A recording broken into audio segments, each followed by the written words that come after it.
Two guys. Here we go. The Christmas Eve elves are not messing around right now. Hey, live TV, folks. Live TV. Hey, it's always an adventure. We never know really how it goes. Okay, so hey, we'll go.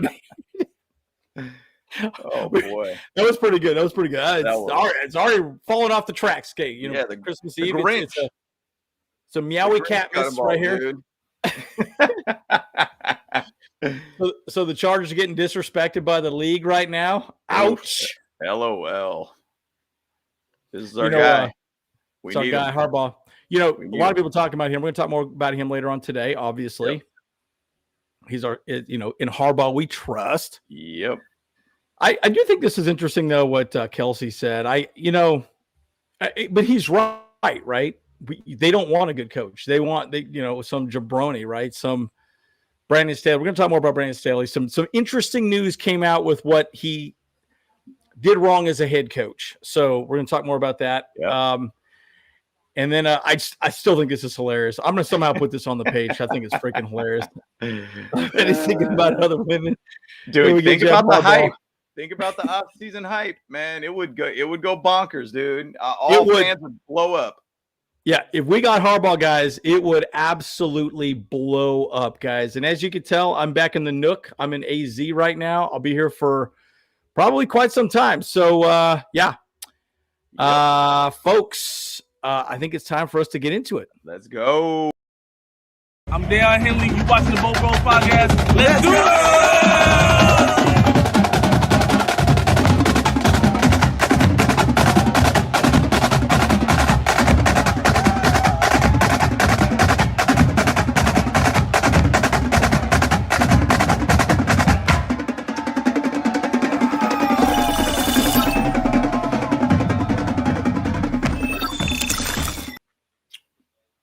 You know what I think is hilarious about that video now is we were so excited for the season, so excited. We were so vibrantly excited. We had, stars in our eyes, seeing Herbert out there throwing the ball. Like, oh my gosh, it's going to be amazing. Kellen Moore, all the above. And then we got kicked in the gut and in the private parts. It's funny because I go back to even our conversations that we've had in multiple seasons as Charger fans where we're like, I think this could be a pretty good season. We always start out that way. And then it just goes off the rails there, dude. And so funny. But hey, look, I'll say this. Once again, going back to that Harbaugh conversation, that preseason hype will be real if that happens. Plus a new facility too. Oh my gosh. Meowie Catmus. Meowie Catmus. Happy holidays. What's up, Ethan? Good to see you. Ethan, we grew up in Sacramento, actually Roseville. So that's more Fairfield than less than Roseville, but Yeah. Stay ready. What's up, guys? I know people are going to be coming in. It's true, Kyle. Yep. We believe you now, my dude. Yep. And by the way, there's a lot of discussions going on around Jim Harbaugh right now, guys. We're going to get all that. We're going to get all that, right? So, and we're going to talk about SJD. We're going to talk about all this, guys. Like I'm telling you, it's going to be good. It's a lot. It's a lot that we could chat about this week. This week is pretty wild to watch, actually. But you expect a lot of this after a game you had against the Raiders. I mean, you kind of have to make moves, right? And you have to really go out there and say, we got to make moves, even though we let go a lot of people. So, makes sense. Yeah. So we grew up in Santee, and then we moved to Northern California. There. Yep. Yeah. Both Kyle and I were born. Well, Kyle, this is not Kyle. Boy, this is Andrew. Kyle and I were born in Santee. Correct. But obviously, my brother Andrew was there with us, living with us. Playing, beating us up because we're the younger brothers. But that's right. Cool. That's right. Get out of here, dude. That's right. Get out of here, dude. Take your medicine. Oh, that's awesome. Thank you, Ethan. That's great. Good to have you on. Yeah, and tell your mom hi. Hey, again, we're here for the fans, right? We're here to just chat about the Chargers. So, no doubt. Okay, so yes, Bolts. A lot of things happening right now. A lot of moving parts. Yep. So SJD is gone. SJD is gone, dude. That's such a wild move out of nowhere. But look, the thing about it is they're not sitting on their butt doing nothing. I mean, SJD is one of those guys. He's always kind of been a very verbal guy within the team, and probably he got a little ticked off at Brandon Staley's gone. And he probably was like, man, that was my dude, and I don't want to be here anymore. And he had 1-year contract still with us after this year. Hey, move on. Time to go, buddy. If you don't want to be here, we don't need you here. And you know what? I kind of like seeing that in the GM. Like, hey, you don't want to be here? Time to go, dude. Pack it up. See you later, bud. Yeah, and I think that's a really good point, dude. And the whole bash thing, dine and bash, I think is what he does, and the team totally got behind that, and look, I get it, right? But we're going to talk more about Brandon Staley, but I think it directly relates to why Brandon Staley was let go. There's some discussions around that, but and he wasn't having a great season. There was some, just so you guys know, there was some I remember reading an article about 4 weeks ago. They were talking about getting rid of Eric Hendricks and Bash. So just to save money, very simple, easy way of just getting rid of some cap space right now. And JoJo Wooden's not sitting on his hands and just doing whatever, and dude, it's big. Like, guys, we got to, because here's the thing. Well, we'll talk more about this. We'll talk more about it. I don't want to get too ahead of myself on it, but again, it's kind of a bummer. But James, who'd you say we're going to bring up? Probably Christian Covington at this point. That's right. I would probably say him. There's also I even thought, like, what if you put in Gerard Clark? Like, why not? Butt and gut in the middle, dude. Let's throw Gerard Clark out there and let it happen, dude. Like, but it is an interesting topic about Brandon Staley, Sebastian Juste getting let go. We've talked about it quite a bit, where there's Brandon Staley's guys, and guys are going to play regardless of whatever situation. And maybe, dude, that's like a clear sign that was Brandon Staley's guy, and they had to make a move and make it happen. And obviously, salary cap situations next year.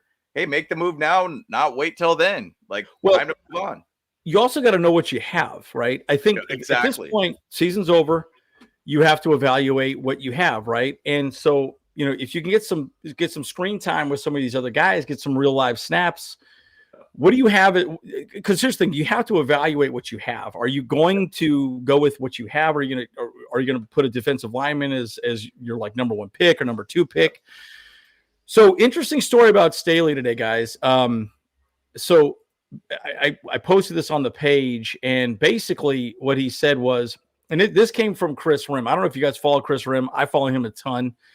This broke early this morning, and I kind of wasn't sure if I wanted to post it, but after the 63-21 loss, Chris Rim reported basically that Brandon Staley had a disconnected locker room. Well, what does that mean? It was in part because created in part by a coach who often got in his own way. And we all know that Brandon Staley was not the type of person to make changes. According to Rim, Staley alienated some players and played favorites within the locker room.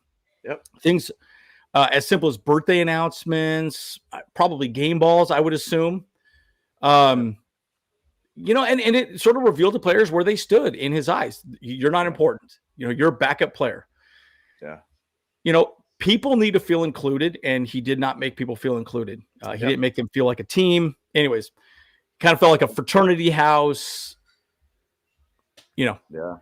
And that's not a head coach, guys. That's not leadership. So, what are your thoughts on that, guys? Yeah, and that I really feel it was pretty accurate in my opinion. I mean, that's pretty much what happened there. I mean, he had his dudes, and he had his little cronies, and he had our guys that are going to ride and die with. And he just stuck with it. And, look, we need to have a guy that's willing to be able to go past that point and really unite a team versus basically divide a team. It sucks because I really was vouching for Brandon Staley, but it started having these stories start coming out and these, ideas of what was happening in the locker room. I mean, the Michael Wilholt article that came out too. And I don't know if you wanted to chat too about that, but bring it up. Let's talk about it. Yeah. 100%. So Michael Wilholt article, who was our linebacker coach last year. Now is with the Broncos, ironically. he basically talked about the 27-0 or the loss to the Jaguars last year, and how basically there was a lot of shifting, a lot in the locker room and everything when Michael Wilholt basically got screamed at by Brandon Staley that his linebackers weren't in the right position. And they were saying, oh, he's in the wrong position. Nope. We looked at it. They were in the right position the entire time. And at the same side, Brandon Staley made a terrible call that decided to just kind of throw off the play, basically, or make terrible calls, which we all saw. You at 27-0, you should essentially win the game. Yep. You probably have a 98%, 99% chance that you should win that game based upon momentum. But basically, that was the point where these players starting to get disconnected from Brandon Staley. Yeah. And that's where it kind of started getting to this point and led to this Raiders game of recent. It just, players are done. Players are done. Regardless of them not saying that they were done for him and they didn't want to play for him. Yeah. No team should get dropped that much on them in an NFL franchise ever. Yeah. I mean, 60 plus points, 70 plus points, whatever. Should never happen. When you see that in an NFL team, make no mistake about it, guys. When you see that, the team is giving up on the coach. Now, the interesting thing, it happened with the team this year, the Broncos. Now, you can also make the argument, Miami has a great offense, right? Their offense is fantastic. So that was just a much better team that came in very hot and just embarrassed them, right? Yep. The Raiders scored 3 points the week before. Exactly. No, 0 points. 0 points. 0 points. So their worst loss to now their best loss as a franchise. Come on. Come on. No way. Yeah. And so at that moment, you just know that the team gave up. They just, now we're done. We don't care. And Kyle's here. So I know Kyle's working. So yeah, throw your thoughts out, Kyle. We'll throw it out there. All the tea is spilling now, dude. That's exactly it. I'm looking forward to hear more and more of these type of stories, in my opinion. I would love to be able to hear more of them. And Brandon Staley, again, if you watch my pattern match zone defense video, I break down at least the theory from what I could figure out, what he was trying to accomplish. The thing is, I heard a lot of people say that he had to be the smartest guy in the room. He always had an answer for everything, he practiced everything in the mirror. Everything had to be perfect and polished. And that's fine. There's nothing wrong with that. There's nothing wrong with being a perfectionist. Bolt Bros, you guys know that I try to be a perfectionist as much as I possibly can. But my point is, it's okay to say, hey, dude, let's make some adjustments. Let's change. Let's figure something out. Let's see what's working. But I think he felt like, he was underneath that Vic Fangio system, and Vic Fangio was credited for that too high safety. He was credited for nothing. So I think he wanted to make his own mark into the NFL. And it's like, well, dude, that's the wrong way of doing it, right? Get your players to play better, anyways, it's pretty bad. Pretty bad. Yep. Not good. Not good. So yeah. Kyle, that's a great point about that Raiders game of calling that timeout. Yep. There's a side to it where they call the timeout to maybe get the right play, which is, I think, what Brandon Staley basically said, to be able to set up for that. But at the same side, if you probably just let it play out, it possibly could have went to a timeout, but I don't know. I would like to hear the real story of that, because I heard different things that pretty much happened during that game. Yeah, I think after that he said something like, "Yeah, I was just trying to get our guys lined up correctly." He said something like that. And I remember thinking, okay, that could be correct, but yeah, and that's a good point, Kyle. Right? Yeah. But here's the thing: that's bad leadership too, right? Because essentially what he was saying, the way he was saying it, oh, I called the right play, but people weren't in the right position. What you're doing is you're blaming your players. Yep. Sorry. You do that, you're done. You're done. Nope. So, no. Hey, Bo Babes, how we doing? And, yep. Andrew, my whole 8-year military career had nothing but clicks on only one unit where I felt belonged to or welcoming. The rest all clicks. Wow. That says something, man. Because, look, no one wants to feel alienated. I know if I was a coach, I would treat everyone the exact same way. You show zero favoritism. You play the best players and that's it. Yep, absolutely.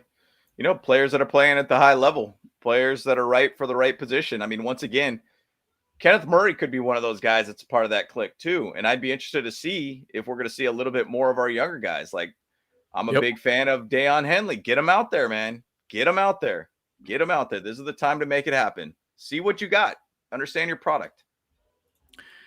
Yeah, and then the Rams defense, you're right, Aether. Everyone talked about the Rams defense. Yeah, they give up 37 to Green Bay, 37. Yep. Yep. I don't know. It's interesting. There's a lot to be said. Doing good. Two of us got done with you. Oh, very cool. Cryotherapy. Boy, that's good stuff. Nice. That's cold. That's cold. Very cold. Very cold. What are we doing? What are we doing? Yeah.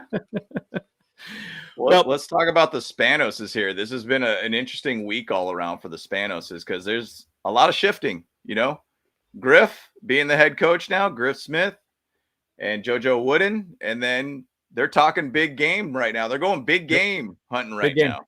Yep. For the next head coach. I mean, we want to do a video talking about head coaches, and we might do that where we'll do like a full video based upon guys that might be the choices.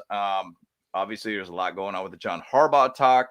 Yep. GMs, there's a lot of different GMs that could be out there. There's a lot of random lists I've even looked at about who could be GMs that seems very contrasting to a lot of people's others lists. So it seems very all over the map of what they want to do with the GM. I'm going to say one thing too about the GM situation with the Spanoses.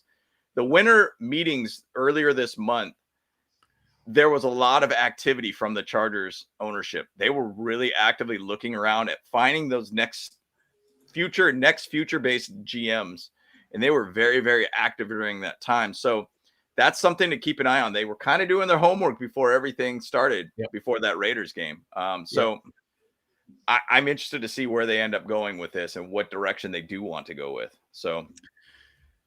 Yeah, and that was a good point, Scott. I remember a few people chatting about that and some of our posts today. And yeah, I mean, it just goes to show you, he cared about certain players and just didn't care about the others. And so, like, it's one thing to be an OC. It's another thing to be an actual head coach. Right? You need a leader of men. You need somebody that's going to get the most out of people. I vote the Bolt Bros. What do you think? Let's go.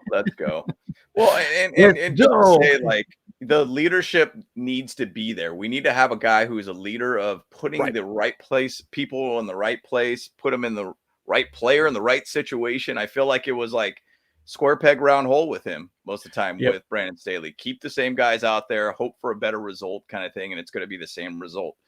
And, going back to the Spanoses here, like, the whole thing about them is that they need to get this next hiring right. They need to get the right 100%. Guy in place. And there is potentially two guys, one guy that I assume that is being already talked to right now about this job.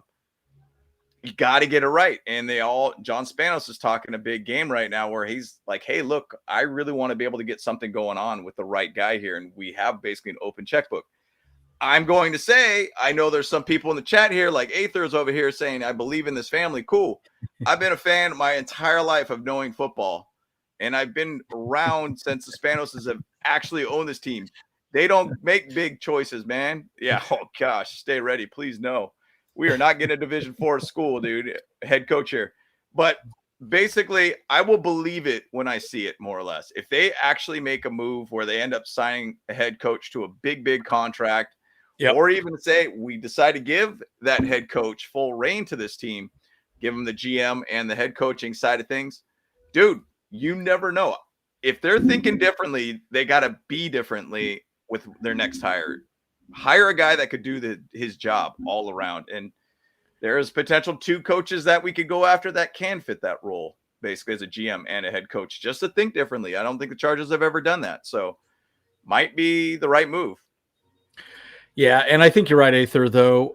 They're gonna make a splash hire, in my opinion. I don't everything I've read, they understand that they have a new facility. They've already thrown, was it $300 million? No, it's half a billion, 500 million. Yeah. Crazy money. And they have to do it. Doesn't matter. 15 million or whatever we're gonna have to pay Harbaugh. Great. Just do it. Yeah, and I think you're right, Brandon. I think I wouldn't be surprised if the conversation came down, hey, look, we're going to be evaluating you right now. Do you want to still be on this team or not? And this is tryouts. Great. Yep. You're not trying, then you're gone. We're going to let you go. And so we're going to talk more about evaluation of talent. I have a chart here that actually might even be the next chart. Let me just see if it is.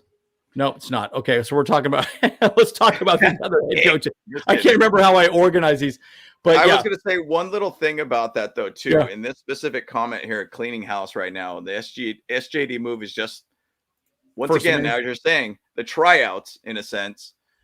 They got to make moves in this offseason anyways. Why not make those moves now? Me as well. Yeah. Move ahead. I mean, if you're going to give up money next year anyways, time to make those moves, cut bait at this point, move on. And you have got to make moves. And that SJD one is putting a lot of people on notice at that point.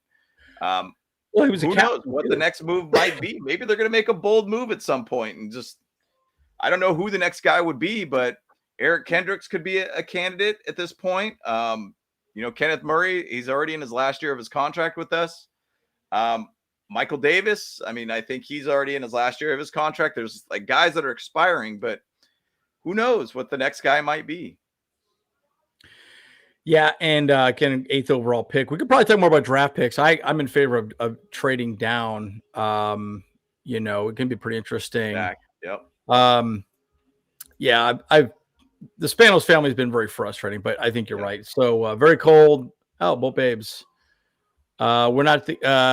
None of us will be there. I think James or Kyle is going to be driving out with Bolt Sis. Should be coming out. Yep. Yeah. And by the way, Kyle, you're right, man. The offensive line was pretty bad. You look at some of the statistics on the offensive line, pretty bad. Oh boy. Yeah, Kyle still asking for that money. Kyle's reminding Aether, huh? Okay. Yeah. Yep. Aether, get that checkbook ready, son. Warm up that Venmo. Yeah, right. Well, let's talk about Ben Johnson and just to keep the lines of what's the next. I mean, you guys saw that article where Ben Johnson's over here asking for $15 million. Yep. Look, no rookie head coach is getting $15 million. No. Okay. No. Not going to happen. I don't care how long you've been in the NFL. Yep. You're trying to get that bag, son, and you've done nothing. Like, once again, $15 million is a lot for a lot of head coaches right now. That's the same level of guys past even Mike Tomlin, past Doug Peterson, guys that have won Super Bowls. Sean Payton, Belichick, the list could go on. You ain't getting $15 million, bro. Like, there's no way. Unless at this point where there is going to be a ton of teams out there that will have head coaching availabilities. Let's say the Panthers. Let's say David Tepper goes out and spends way more money on a head coach than he ever should, once again, as a first-time head coach, and give this dude a ton of money. Say, hey, look, if we want him, we'll give him $15 million. I think it's kind of nuts for him to say that at that point. He's really pushing the market with putting an expectation out there for a head coach to be able to get it, albeit even a first-time head coach. There's no way he should get $15 million. And in my opinion, if the Chargers see that, nope, sorry, pass. This guy's going to be a head case at that point. Asking for a bag like that when you really have nothing to prove other than you do have a pretty good offense with the Lions. But head coaching is totally different than being a coordinator. There's a lot more to be able to work on culture-wise, player relationships, decision-making on field, entire team, not just one side of the ball. Big difference. So, interesting conversation. And Matthew, I'm not sure I know which article you're talking about, the ABC 30 article about Staley's. Oh, yeah, we talked about it at the beginning. Yeah. Basically, we talked about that a little earlier. And it's crazy, man. All he cared about was his boys. One thing I wanted to say, I'm glad you brought it up again because it made me think a lot of my career. I'm in tech sales, so is James. Kyle's obviously in movies, so... But one of the things I remember, I'll tell you an interesting story. When I left a company called Fusion.io, they were being acquired by another company. Long story short, this one guy came in as the SVP. No, I'm sorry, he was the CEO of the company. His whole job was to sell the company. That's what he was supposed to do. Yep. Crazy thing is, he brought in all of his boys from HP, like 5 of them, gave them 500,000 shares of the company. 2 guys had been there not only the 3 months. 3 months only. Just take a guess on how much money they got once they sold the company. Straight bag. I do. They $5 million each. 2 guys were there 3 months and they got $5 million in their pocket. Nice. Dude, That's awesome. Sometimes it's not what you know, it's who you know. And that's the garbage that I 100%. think really Brandon Staley was all about. And you start seeing stuff like that, guess what? You're going to act different. And especially if you're not succeeding, right? So well, and it makes you think a lot about with like what everything that happened with Mike Davis. I mean, I know we're kind of going back on a past topic on this, but you know, with Mike Davis, it was Michael Davis basically was playing extremely well last year.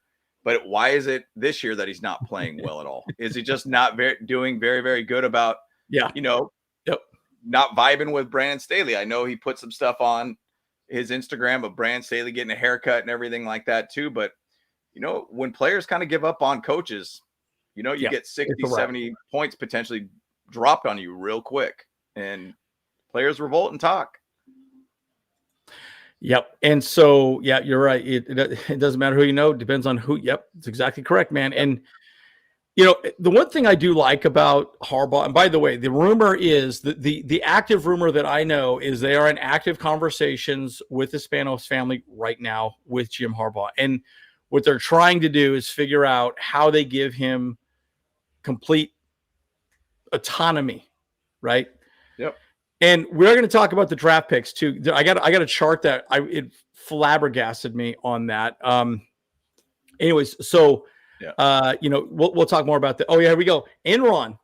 That's right, Enron. That's right. I forgot about Enron. That's hilarious. That's hilarious. That's so absolutely funny. True. It's absolutely true. But man. you know, the one thing about Harbaugh too, obviously, we all know his story. I mean, we did a whole video 3 months ago about this whole rumor with Jim one of our best Harbaugh. videos ever. Yeah. And it's one of our top viewed videos right now. So the thing about Jim Harbaugh is that he's going to be in LA shortly, by the way. He'll be at the Rose Bowl. Yep. We can talk to him anytime we want to at this point. He's a college coach, not an NFL coach. There's no rules against that at all. We could talk to him. Right. Yeah, he's under a contract, but that's NCAA, not basically NFL. So totally different contract, totally different situation. I'm pretty positive, just like what Andrew was saying. I'm sure we're having conversations about understanding where we want to go with this. What would be an interesting thing? Would it?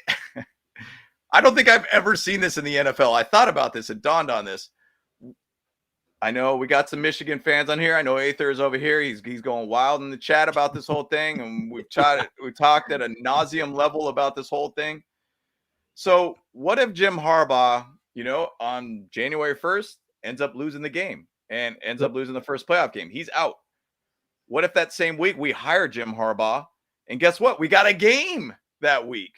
What if Jim Harbaugh comes in on a very short week and finds a way to be able to be the head coach that's going to lead into next year with basically a game to still play? Actually, it'd be 2 games. Is it 2 games or 1 game? I think it would be one more game. It'd be 2 games. So if he wins, then he has to play again. Yeah. Okay. But if he comes in as the Chargers head coach after basically losing the playoff game to Michigan, what if he does have the opportunity to be able to coach a game for the Chargers going into the end of the season? I've never seen that ever in my life, where they hire somebody to be able to be the head coach for next year and have the opportunity to be able to coach this year. But having 3 head coaches in 1 year, what? That would be wild. Now I'm talking crazy here. But what if he did have the chance to be able to do that? I think that would be really, really an interesting move if the Chargers did that. Extremely bold, because I don't think in the history that's ever happened. No, it won't happen. Yeah. There's no way that'll happen. It won't work that way. I mean, he wouldn't even know the offense or what's installed, and he would need the whole season afterwards to set up his own offense, and you know, who's his offensive coordinator, all the above. But again, you know, just wanted to show you guys, like, look, he's the guy that everyone's talking about, and I think he's a good fit, right? He went to UC San Diego, played for the Chargers. Dude, he's a Charger guy, man. That's it. You know, he knows the Spanos family. Apparently, when he was the coach, you know, he was there at the facility all the time with the head coaches, right? You know, figuring out different ways of, you know, here we go. Yeah, Kyle. Yeah, send me your drug dealer's name, James. Exactly. He must be on like crazy master rooms right now. I'm drinking a boba over here, and that thing is making my mind go crazy. But I mean, really, like, yeah, it might sound insane, but dude, what if you just have him in, just waiting in the wings, or at least just looking around, poking around, checking out his players, being ahead of the game? I mean, we have an intern GM right now doing things that an intern GM generally doesn't do, like thinking differently differently and making moves for next season already. Why not? Why not? Why not? Yeah, I don't think they can though. So I don't think they can. I don't think that can actually happen. But I don't know if there's a rule against it, but yeah. I guess So, the Rooney rule. Yeah, I guess Rooney rule with the eighth or Yeah. possibly could get involved in that. Yeah. Yep. Yeah, I'm fairly certain that would not happen. So, Bolt Bros, how many players we're gonna lose the offseason? Probably a lot. I think it's gonna be a big rebuild. It's gonna be tough decisions. Look, if it were me, I would dump a lot of those heavy salary players, maybe even Derwin James included, right? Not Keenan Allen. I would love to see Keenan Allen back, but he's got injury issues. Yep. I'll be honest with you. Harbaugh, if it is Harbaugh, he is going to make some rough decisions. He will. He wants to, and people are not going to like it. People are going to be like, oh man, I don't know about this. I don't know about that. But I'm telling you, dude, he's going to make some major decisions. The thing I've always looked at as the template of making a team and not have a situation with a lot of salary cap situations is look at how the Rams are. They have Cooper Kupp paid him a lot of money. Matt Stafford paid him a lot of money.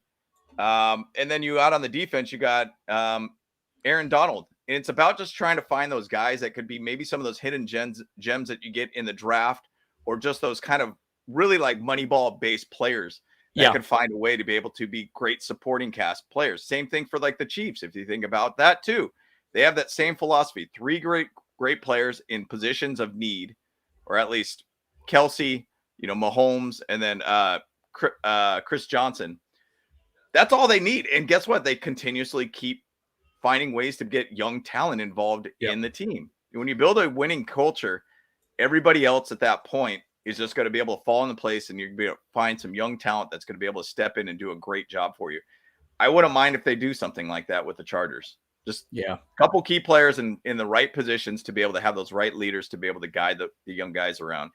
Well, and remember too, though, that at the end of the day, it's kind of like a parent, right? You can't show a lot of favoritism to your kids. Oh, he's my favorite kid. Everyone else sucks. You can't do that, right? You everyone needs equal amounts of love, right? It's the same thing, And and by the way, Dan, I do like Peters. Peters probably the guy I would like the most. Adam Peters, right? I believe is his name. Adam Peters from the Niners. Yeah, Niners. So we'll probably do a whole video on that. Maybe I don't know. We'll figure that out. Yep. Phil Rivers for backup quarterback. Bro, it was good seeing him at SoFi, man. That stadium's amazing. Awesome. That was awesome. But here we got Giff Smith. He's our new fearless leader. Seems like a really cool guy. Seems like a lot of players really like him. I'm a huge fan. I like the guy. Clearly, he's just stepping in and helping out. There were rumors that they offered the job to Kellen Moore. I believe, on Tuesday, he said, that wasn't discussed. How true that was, I don't know. I mean, he's not going to walk out and tell the media, sorry, I didn't want the job, but who knows, right? He seems checked out to me. During that interview, I kept thinking, he seems really checked out. So, again, he was one of his boys. You got to remember. He's thinking for the next at this point, and I think Kellen Moore is going to be moving on. I mean, I think he also didn't want to be able to take on what's going on with his team too. I think he wanted to move on from that. And the thing about Giff, I mean, he's been with the team for a real long time. 12 seasons in the NFL. He's basically been coach defensive line for first 6 seasons, and then going to the outside linebackers. I mean, if you looked at the Chargers video earlier that they posted about Giff, and he just seems like he connects with all the players. And then that goes back to that conversation with Brandon Staley. He didn't favor it. He didn't have favoritism to players to be able to connect with them. He just basically connected with players. Well, and he was honest too. Yeah. He's really honest. And that's the whole thing that I think Giff was that guy that just wanted to connect with all the players. It didn't matter if he was on the defensive side. He still was hanging out with, Justin Herbert and making him feel good about a play or chat with them or whatnot. It's about connecting as a coach with every single player on that team and not favoring anybody. And I think Giff is a good guy for that sense. So we'll see where he pans out for Saturday. Once again, the game is on Peacock. You need Peacock once again to watch the game. So can peacocks fly? I don't know. Can they fly? They get like a running star, and then they kind of they fly a little. They fly a little. That's still one of the best movies. I And just Larry, wanna how do you eat an elephant? One bite at a time. One bite at a time. Yeah, that's it. So good. So good. So I'm excited to be able to see Giff out there and see what he does and how he plays. And you know, I don't know what to expect, to be honest. And I think that's kind of an exciting side of things, just to see how different it could be with a different guy as head coach. Yep. And again, Alec Hallaby. Hallaby. I think I'm saying that right. I've heard good things about him as well. Hey, we got some people on Twitch. Dresky, Kyle, what's up? How we doing? I know Kyle was talking about trying to get us to stream on Instagram as well, too. So we need to make that happen as well. So that might be a little tough. Yep. And I'm telling you, it's going to be, it's going to be interesting. I really think they're going to bring a lot of people in there and just say, hey, give them a shot. Let's go from there.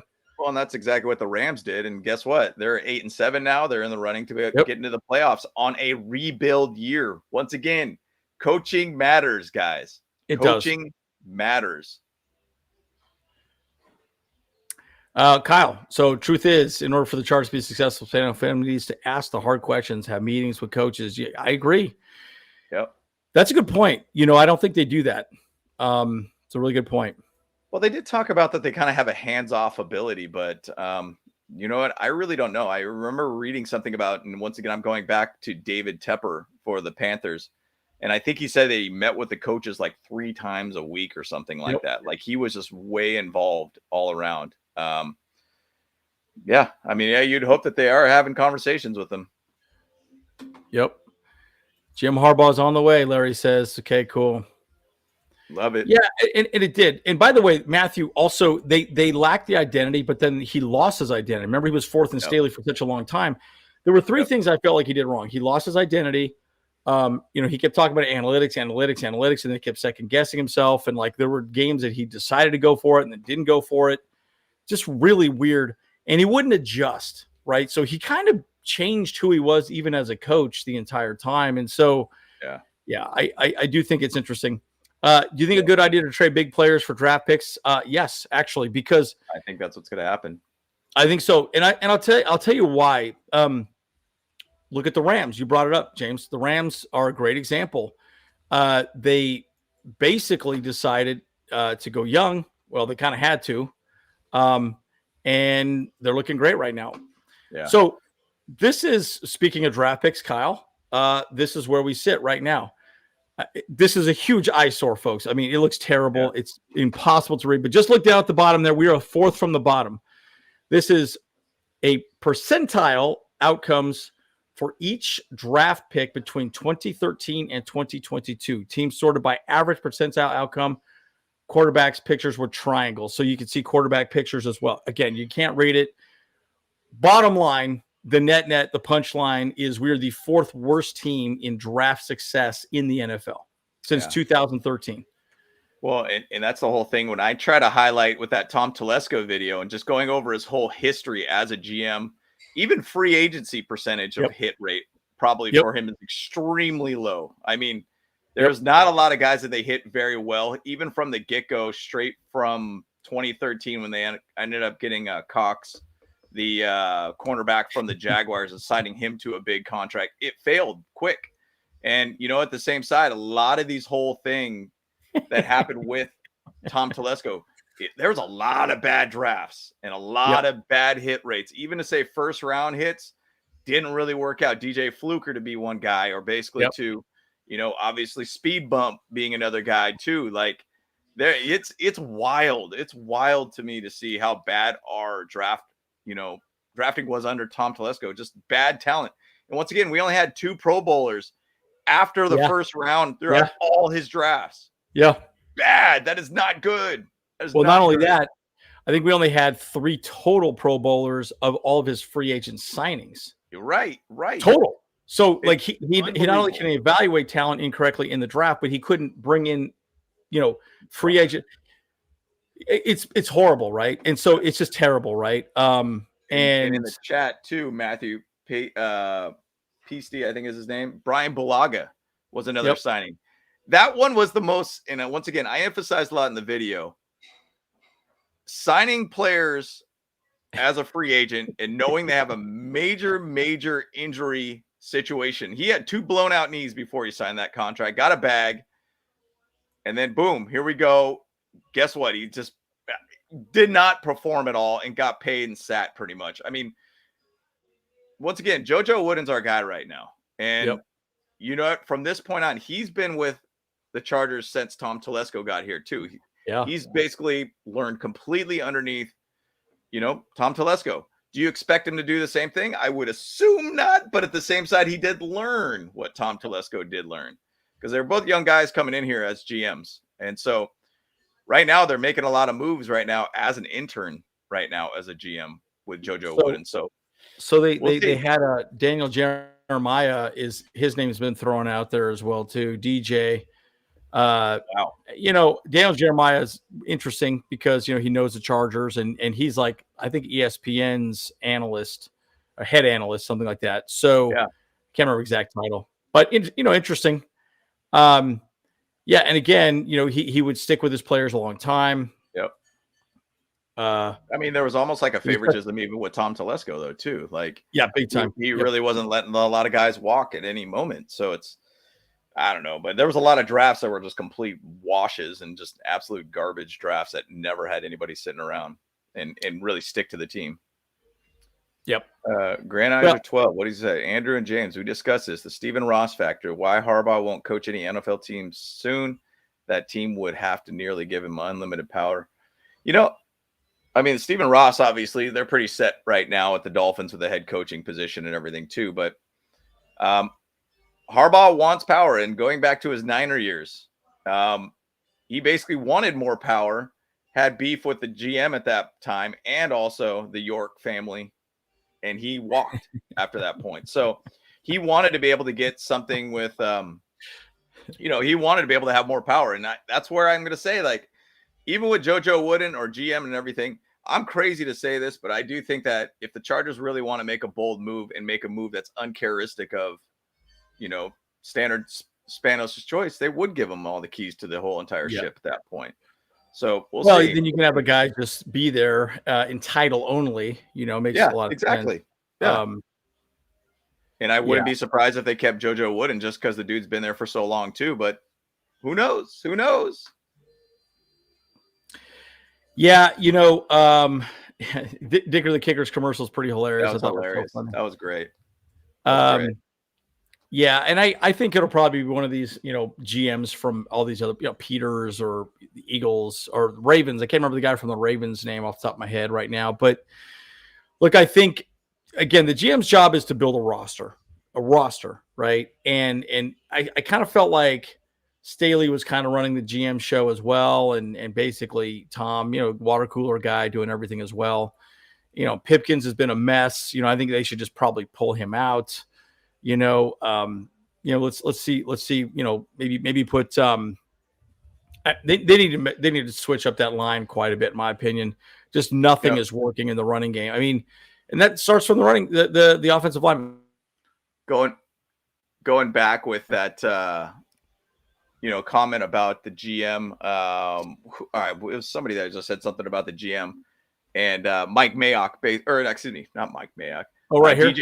DJ being the GM, or at least having in the discussion, throws me off because it makes me think about Mike Mayock for the Raiders.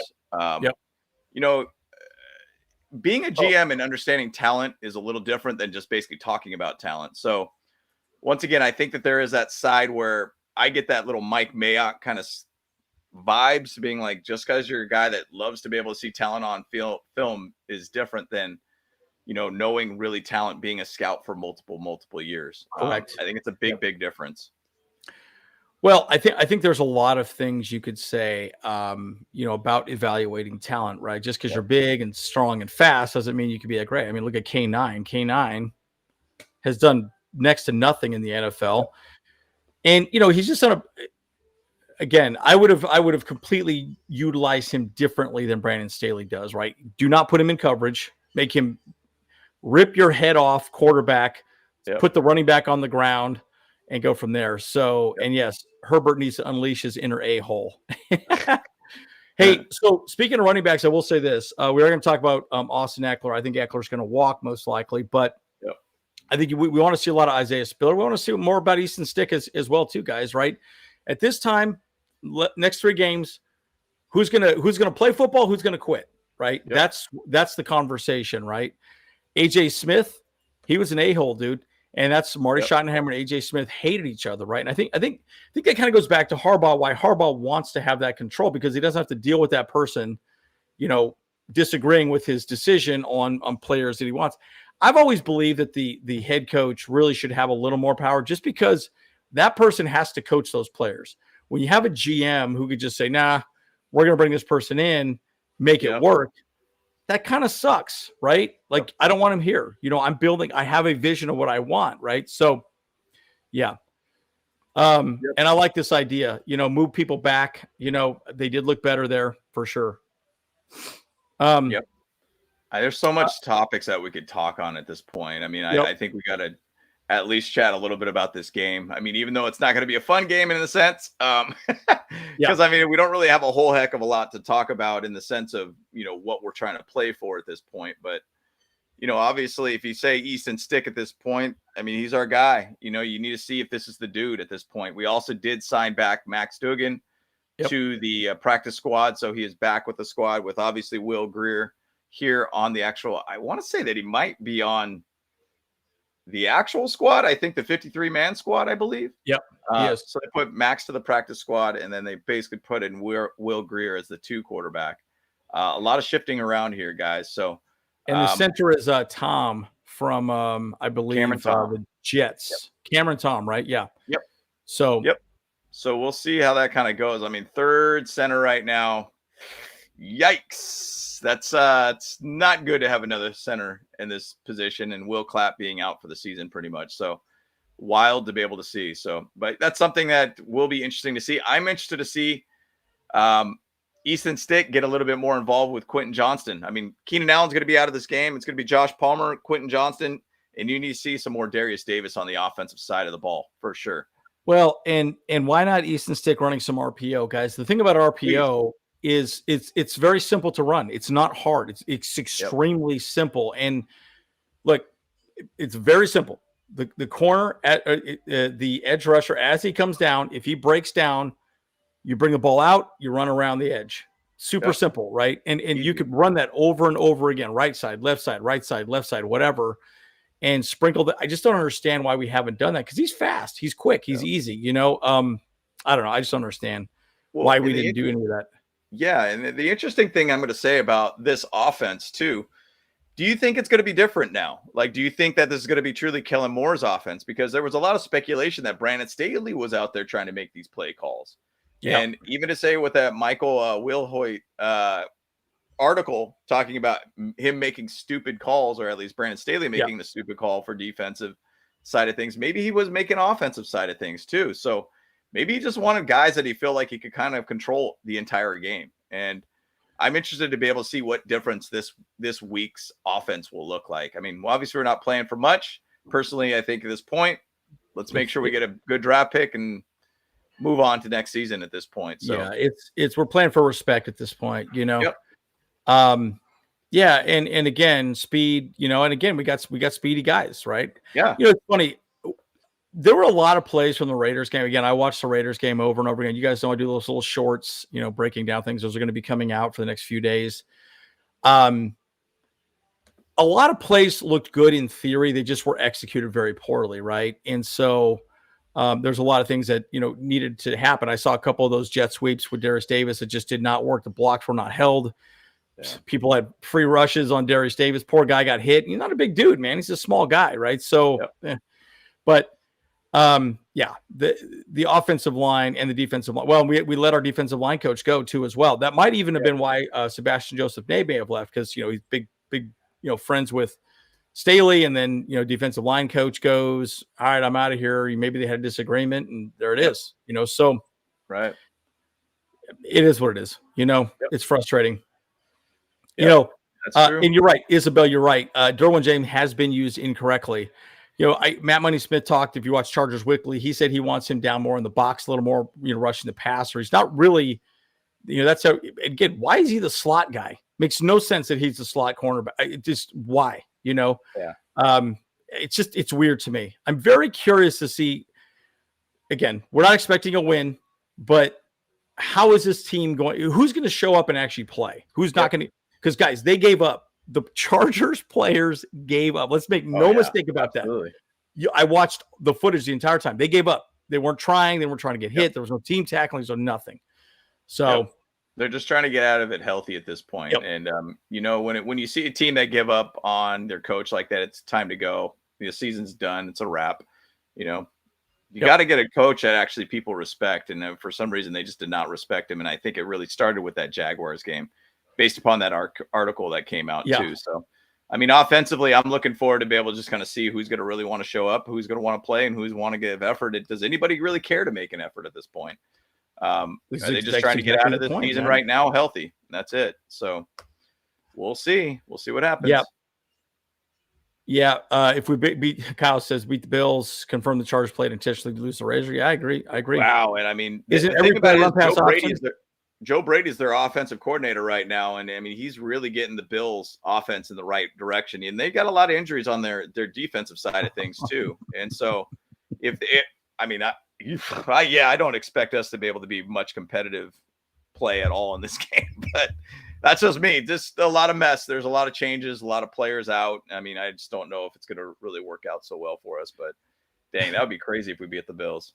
Good point here, Bolt Line. Isn't every play a run pass option when you drop back and then you're going to get sacked, then you got to run? Yeah. I mean, it's just all over the place, right?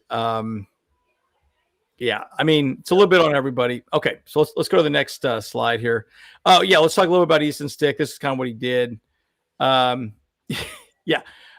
yes, I think so. Yeah. Goodness gracious. We got to stop with those first down runs. I mean, it's not helping anybody at all. It's not helping the offense move at all. But, what's crazy to me is about Easton Stick and just looking at his chart from the last game. I mean, he had 256 or 257 yards, 3 touchdowns, 1 pick, and 23 of 32. It's not like he didn't have good stats. It was just more he gave up that stupid interception, one of the best one-handed interception pick sixes I've ever seen in my life. Incredible. That was unbelievable. He read that thing like a book. He knew exactly what he was doing. And then on top of that, obviously he was getting sacked fumbles and, it was an absolute mess. And giving short fields to any team is going to be able to put a lot on you pretty much. And 100%. And it's like, what's going on there? And look, he did good. Yeah. He distributed the ball well. Again, Easton Stick did fine. He's a serviceable quarterback. He's fine. Yeah. I'm very curious to see these next 3 games, how it works, what we're going to do. And again, Bo Dicker, the kicker. I already did it. Yep. I already did it. Darius Davis should go too. Special teams in general is J.K. Scott's done a great job. He had an 86-yard punt or something where the ball rolled into the end zone, but it was like 86 yards or some crazy amount of punt. It was unbelievable. One of the games. So Richie, hey, Richie, what's up, buddy? How we doing? Good to see you. So either needs to be pass to run or run to pass. I would say right now with Easton Stick, it would be run to pass. Yep. Now, Justin Herbert, you'd want to go pass to run, right? So, I mean, that's my take because look, Easton Stick, that 41 rushing touchdowns in college, right? The guy knows how to run. He's got legs. We've seen it. So, get it moving. Yeah, I would say run to pass with Easton Stick, but I would say the opposite with Justin Herbert. Well, even to say right now too, I mean, our O-line looks like garbage, especially we have a third center now on the team. So we basically have to get him out of the pocket at this point. Yep.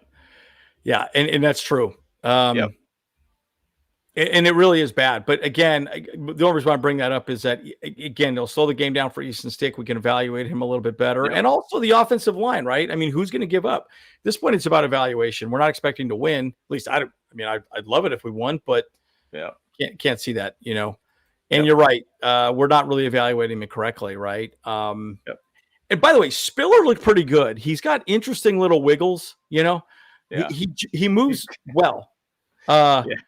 But it's like, okay, let's give this kid let's give him at least 15 touches, at least 15. See how it goes. I agree. I mean, Spiller's got a little bit of, I mean, and obviously his legs, I think, are relatively fresh in general than most running backs on our team right now. Because I think we've been really beating the dead horse with Austin Eckler and Joshua Kelly, which I think Kelly has done pretty well for his average yards per carry. But dude, got to get Spiller. We got to know what we got from that guy. Yeah, and for sure. You know, at this point, Austin Eckler, I would just put him out for more just pass situations more than anything. Pass situations, be that extra blocker, be that guy in the flat, just be that guy that you could kind of work with and rely on if he's just the emergency, fourth target kind of guy. I think just gotta see what we could do with the other run game or with the other running backs at this point. Yeah, and you're right about Mac. You got to wonder what's going to happen with him. I don't know. Even retirement possibly is on the table. Yeah. He talked about even after the end of last season that he wanted to retire. I think the key indicator that could shift things where he doesn't want to play again is if he gets over, he only needs a half sack to be able to get 100 sacks in his career. So if he gets a half sack or just a sack, he got to his 100 something, sacks as a career. I think that's where, I don't know. Maybe that'll make him say, I want to move on from this point. I don't really want to play football anymore. Well, and again, he was big friends with Staley, right? I mean, they were boys. Yep. So, and Rich says, just throw it out there. We still have him under 1-year contract. We can trade him off if he has a big year, which he did. We could trade him off, put him to. I've always speculated the Buffalo Bills just because he went to college in Buffalo. Like, well, why not? Well, yeah, and what could you get for that guy? A lot. Yeah. You can get a lot. If you want to go young, that might not be a bad idea. Spiller's the chick of the Wiggles. Well, and that's really Josh Kelly. Josh Kelly's a little bit bigger, but there's something to be said about that, right? And then Eckler's looked horrible this year. I mean, his high ankle sprain, he's just looked, And again, you're right. Eckler's a receiver at this point. It's so bad. It's just really bad. Kyle, good to see you. Glad you were able to jump on. Oh yeah. Everyone talked about Xander Horvath, Yeah. Look, I think Xander, it's so interesting. Very curious to see what happens with him. And player development, we've been horrible at it, guys. That's my biggest argument against JoJo Wooden to some degree, because player development has been horrible. You saw the chart. I know it was an ugly chart. It's partially why I put it on there, just so I can explain. I was going to put it on our YouTube channel, but it didn't make sense if I put it on the YouTube channel. But again, we're pretty bad. The most Charger thing happens, the team completely smashing each opponent in the next few games, miss the playoffs by a game. Yeah, that would hilarious. Hilarious. Absolutely be. It'd absolutely be one of those things. And Allen's not going to be playing this game, obviously, but pretty interesting, man. I'm very curious to see what happens with him in his future with the Chargers. I think he'll be here, but I think Mac wants to win, and again, the dumpster fire. The interesting thing about that 2H4, and you called it, man. You hated him all the entire time. Yeah.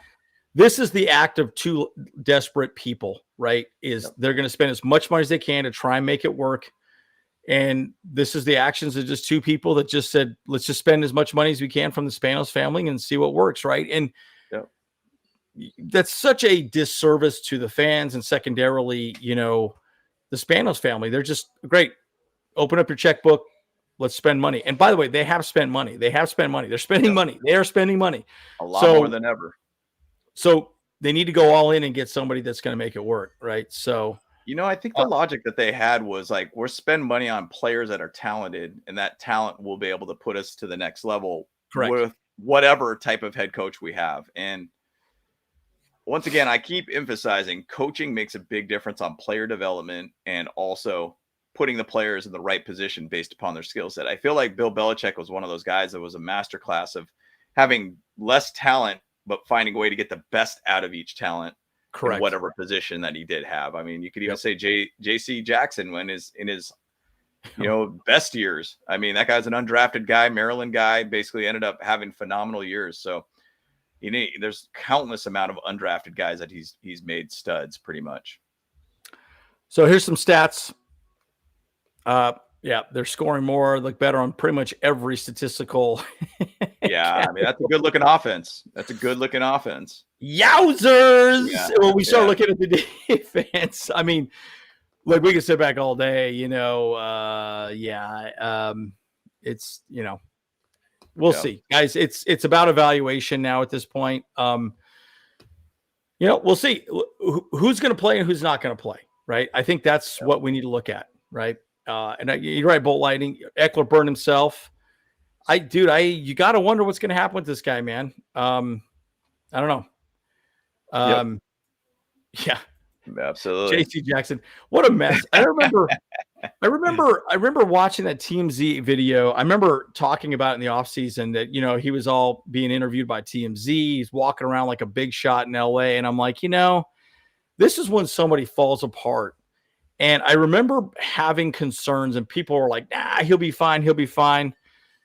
I mean, I'm not saying I was right because we don't still even know what the situation was, but LA is a tough place for people to get their heads right. And because there's a lot of things you can do there. You're a bit of a celebrity and, people recognize you. I don't know. That might have had something to do with it as well too, but clearly the guy, had some things going on. Yep. Bill had a wide receiver playing cornerback at the Super Bowl, and I think he got a pick. Yeah, interesting. Yep. Yeah, and again, he got paid more. And he did. You're right, Isabel. He really did. I think you're talking about Austin Eckler. He did. He talked about Justin Herbert, specifically.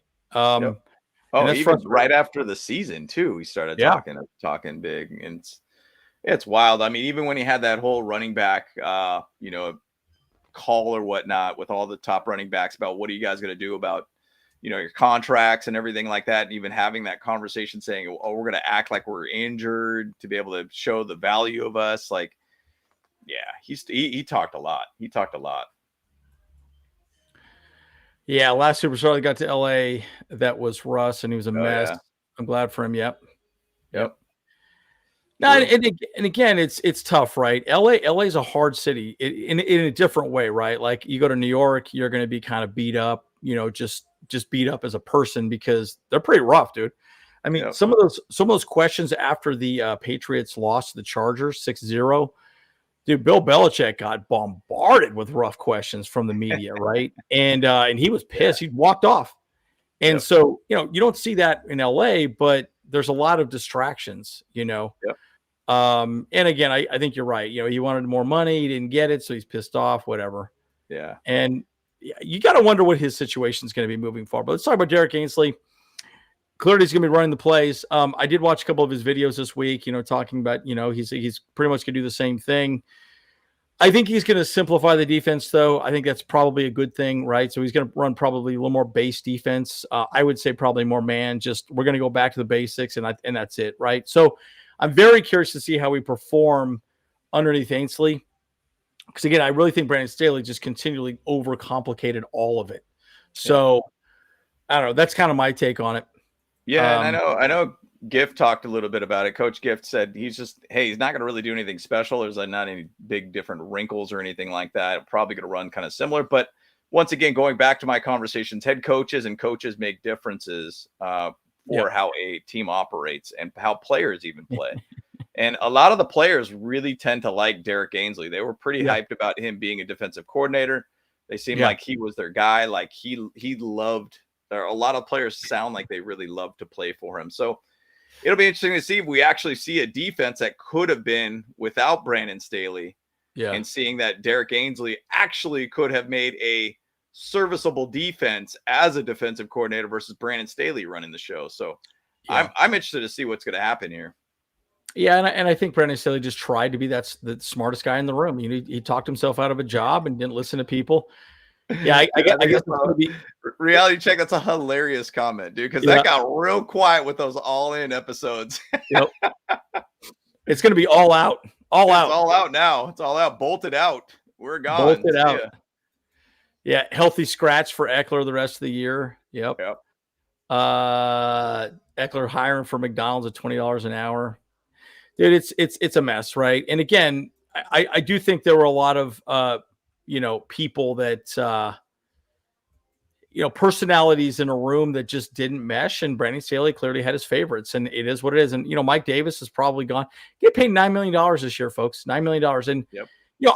By the way, I love Mike Davis. I watched him all through college, BYU. Again, you guys know I live in Utah, and, I saw him play a lot. He was very good. He got benched his last year because of his attitude at BYU. That's why he was an undrafted free agent, and that's why he dropped. And, it's pretty interesting.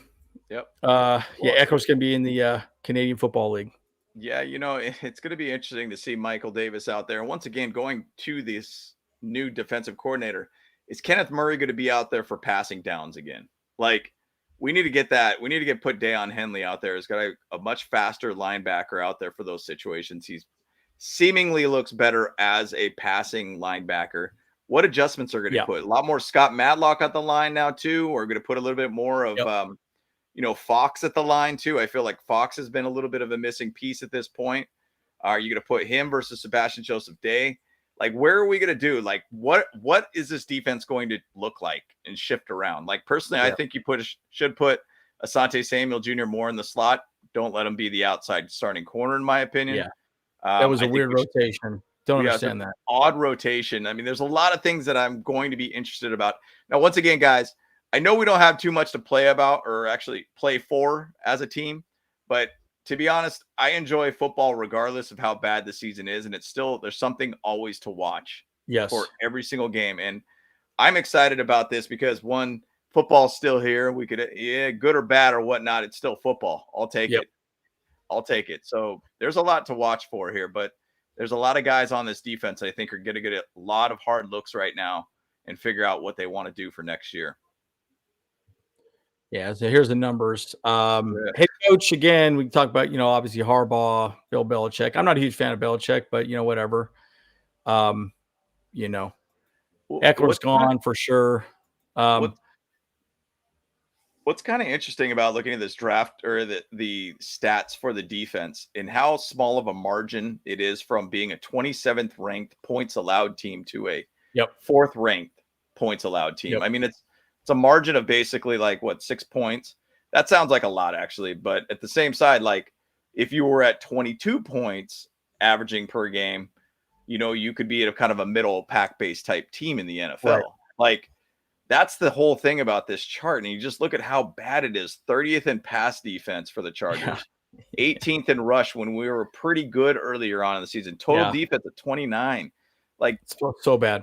It's so bad. But, I mean, we're 6th in sacks for 44, but we just can't make anything out of it at all. Like, it's so bad to look at this, man. But once again, Bills have had a lot of injuries on their side of their defensive players. I mean, Von Miller's been out for a while.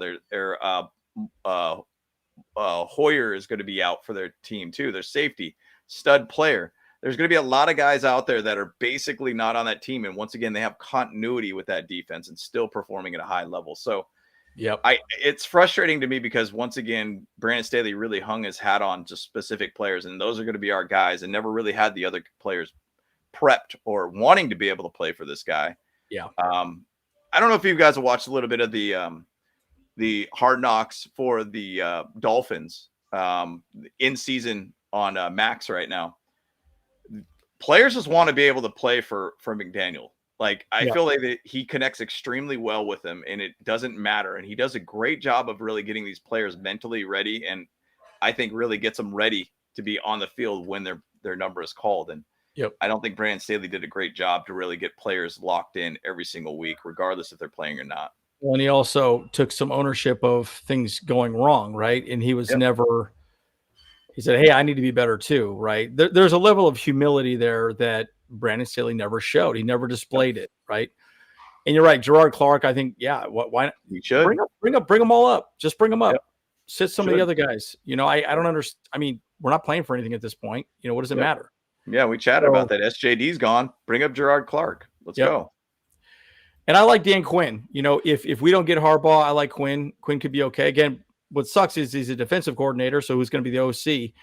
You really need someone to get the most out of Herbert, right? Which sucks. So, and it wouldn't be Dan Quinn. Dan Quinn is just going to be, the head coach.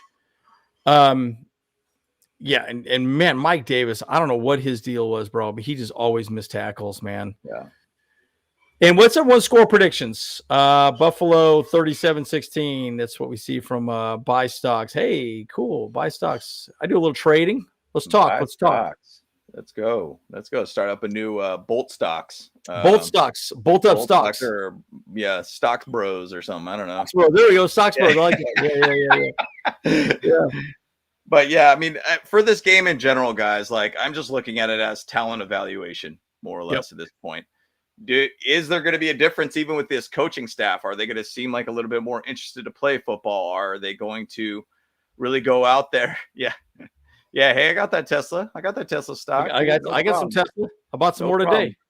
But this is really going to be an evaluation type game. I just want to be able to see what the whole coaching staff looks like. Difference of what the players look like. Are they going to be a little bit more enthusiastic to play? Obviously, last week they gave up on Brandon Staley. So I think it's just going to be fun to be able to watch that. And hopefully they get the young guys more involved too. So we've chatted a lot about that. My next car is going to be a Tesla too, by the way. I'm definitely going to buy a Tesla. So stock is just going to skyrocket after you that's buy right. That's right. I like that. Yeah, here we go. Grandizer, Chargers snooze. Bills. Josh Allen makes history versus Chargers, thrown for 3 touchdowns against the Chargers on Sunday to become the first NFL to score against at least. Yep. Continue with that one. Reality checks over there saying 27-13 Chargers. Ooh, okay. Hey, dude, that'd be a shocker. I mean, the Bills recently have been looking really, really good. I mean, once again, since they changed over to Joe Brady, I think that's been a different looking offense all around. I think it's interesting. And once again, we just showed the stats of their defense. Their defense is still very quality level based defense. So it's going to be a tough one, guys. And personally, my opinion, I don't think we'll win a game for the rest of the year. I'll just throw it out there right now. We're only 3 games left, and there's no hope, in my opinion, playing against 3 quality teams. Yeah. My hopes is, though, we stay in last place, and next year we get to play NFC West team, which will be the last place team, which will be the Cardinals, and that game will be in Arizona. So I'm just hoping that's going to happen. I'd love to see another Cardinals-Chargers game here in Arizona. That was a great time being out. We're here with the whole Bolt Pride 602 guys here, and great time, man. I hope always a good time. Yeah. And by the way, I'm going to be in Arizona for quite some time. I snowbirded every year, so I'll be down here in Arizona. Cali Biz, I'm a Bills fan. If we run the ball well, but if Allen want to play hero, he'll start to throw the ball down for no reason. Well, we'll see. Well, I'll tell you, Cali Bills. I mean, I feel like Russell Wilson did that to us about 2 weeks ago when he was just toying with us, where he had plenty of time in the pocket and he just bombed the ball out to what's their top receiver again? I was going to say Hinton, but that's not correct. But their top receiver, and it was Michael Davis covering him in the end zone, and just had a complete bomb, perfect thrown touchdown, no problem. I felt like he was just toying with us like a cat to a mouse, dude. So if we're going to basically unravel, that might be an unraveling point when we just let big old bombs like that just get thrown on us for this game. So Buy Sox is a Bills fan. Oh, very cool. Very cool. Hey, man, Bills look good, dude. They just got to be consistent, man. That's the whole thing. They just got to be consistent. That's the thing about the NFL, isn't it? Right? You can stay healthy and play consistent, right? That's the key. Yeah. And by the way, Thunder Alley and AZ was off the hook. That was so much fun, man. We had a great time. Oh, good, so fun, man. Yeah. Great time, great weather, everything too. It was perfect. I mean, we're having great weather right now. Well, I should say it's raining a lot today, but it's raining. But before that, it was real nice. We played pickleball for 3 hours. That was fun, dude. Oh, it was beautiful. Oh man, that was great. Yeah, I dominated you. That was pretty fun, dude. Yeah, Cannot wait. What's that? What's that? Get out of here. I dominated you, dude. No, for the record, no. For the record, no. For the record, big no. Oh my gosh. Oh, that's so funny. Well, it's good. It's good. So I know we're a little over an hour. Wow. Hour 15. We went quick. We went on for about a lot of different things for quite some time. We barely even talked about the game, but either way, I mean, I know we're going along here, guys, but once again, like if you want to just do last thoughts at this point, I mean, I think I've kind of already given my last thoughts of I'm just looking at the talent that's on the field, seeing how they are, see how they perform. And what if it could have been if we made a decision like this earlier in the year? What the difference that the team could be. So I don't expect a win by any means for the next 3 games. But you know what? I want to see if we're just a little bit more competitive. Once again in the comments, I don't remember who said it in here. I don't know if it's reality check or whatnot, but he said it would be the most Charger thing to do to win the next 3 and be like a game out from the playoffs, basically. That would be just laughable at that point. But it totally could be one of those things that, they do, but I don't expect that by any means. But I'm looking forward to be able to see the young guys on the field, seeing what the differences of this team could be, not having Brandon Staley as the head coach. So yeah, and Kyle, we got to hop on and get them Charger pickleball paddles. That'd be so sick, dude. I'm going to be keeping an eye out for those. Yeah, I'm gonna have to hang it up like right next to me here. That'd be sick, dude. So fun, dude. So fun. No doubt. Yeah, and actually in the chat, if anybody did get one of those pickleball paddles that the Chargers did for this game this week, I guess there was like a link that you had to buy or whatnot, your tickets for the Bills game, and they give you a free pickleball paddle. Dude, let us know. Hit us up. I mean, we definitely would love to be able to buy those off you. 100%. Yeah, and we ain't gonna pay $1,000 for them either. So come on now. No. Hey, buy stocks. I say this every year. That's gonna be on my tombstone, most likely, right? Or it'll be or what does this button do? Last words. Oh my gosh! Actually, the best eulogy I ever heard was it was a Browns fan. Guy died. He put out there. He said I want the Browns football players to finally let me down into my grave, to let me down one last time. Yeah, exactly. I was just dying. It was something a little better than that. It was pretty crappy delivery on that. But you get my point, right? And hey, look, it is what it is, man. So it's just crazy, dude. And again, pretty crazy today, right? We cut Sebastian Joseph Day. Yep. I mean, look, guys, the NFL's tough, man. I mean, say what you want to say. And Merry Christmas to everybody, guys. It's a little frustrating that we can't say that now, guys. It's Merry Christmas. I always say Happy Holidays. We all got to be so politically correct. Happy Holidays to everybody, but Merry Christmas as well, right? And so, hey, we're wearing our awesome, Meowie Catmas. That's right. Yeah, Meowie Catmas. Let's go. Can't sit there. So holidays. It's the holidays, guys. And again, I'm just excited to see the evaluation of these players, right? I'd like to see some Henley out there. I'd like to see some,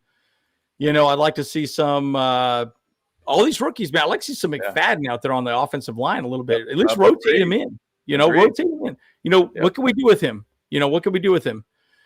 Oh yeah, that's exactly right. Yeah, this is perfect, Kyle. I like to say this as well. This is one of the things. Tombstone, my body's not a temple, it's an amusement park. I like that. Oh, well, guys, we're the Bolt Bros. Thanks for joining on. Again, Merry Christmas. Enjoy the holidays. Have fun with your families. Enjoy being, part of this amazing country called America. As always, bolt up, guys. Let's go. Let's go. Out of here, boys. Woo!